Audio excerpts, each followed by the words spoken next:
کیا حال چال ہے جی؟ ٹھیک ٹھاک۔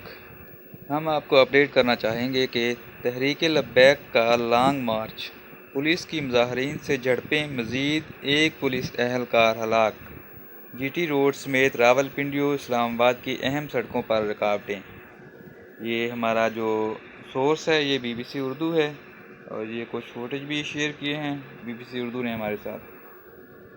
TLP کے لوگ جو احتجاج کر رہے ہیں، یہ فرانسیسی سفیر کو ملک بدر کرنے کے لیے، اور ان کے جو رہنما ہے، قائد ہیں سعد رضوی صاحب، ان کی رہائی کے لیے ان کا کئی دنوں سے احتجاج جاری ہے۔ کالعدم مذہبی و سیاسی جماعت تحریک لبیک پاکستان نے وفاقی حکومت سے مذاکرات میں ناکامی کا دعویٰ کرتے ہوئے بدھ کو ایک بار پھر وفاقی دارالحکومت اسلام آباد کی جانب لانگ مارچ کا آغاز کر دیا ہے، اور اس کے کارکنوں کا قافلہ GT روڈ پر آگے بڑھ رہا ہے۔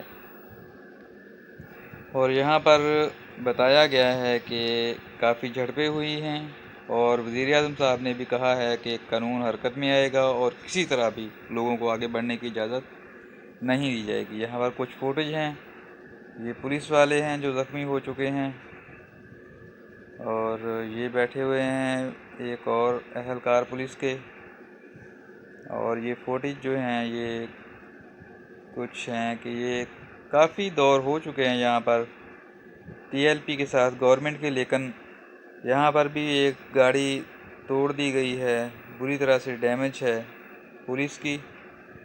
تو شیخ رشید نے غلط بیانی سے کام لیا، تحریک لبیک کہہ رہی ہے، اور بات یہ ہے کہ ابھی تک معاملہ جوں کا توں ہے۔ اپنا بہت خیال رکھیے گا، ہم آپ کو اپڈیٹ کرتے رہیں گے۔